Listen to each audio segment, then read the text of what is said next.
British নাগরিকদের বাংলাদেশ ভ্রমণে সতর্কতা দিয়েছে ফরেন অফিস। 19 জুলাই সরকারি যে ওয়েবসাইট রয়েছে সেখানে একটি বার্তা দিয়েছে এবং সেটি কিছুক্ষণ আগেই আপডেট করা হয়েছে। সেখানে বলা হচ্ছে বাংলাদেশে কারফিউ জারি করা হয়েছে এবং এই কারফিউ কখন বন্ধ হবে সেটির কোনো দিন তারিখ নেই।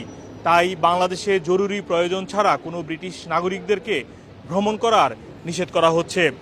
এছাড়াও বলা হচ্ছে ফরেন অফিস থেকে বলা হচ্ছে যারা বাংলাদেশে ভ্রমণ করবেন তাদেরকে সতর্কতা অবলম্বন করার পরামর্শ দেওয়া হয়েছে।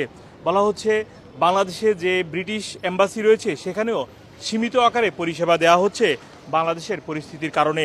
তারা বলছে বাংলাদেশে হামলা, দাঙ্গা এবং সংঘাত হচ্ছে, মৃত্যুসহ নানা দেশে ব্যাপক বিক্ষোভ হচ্ছে।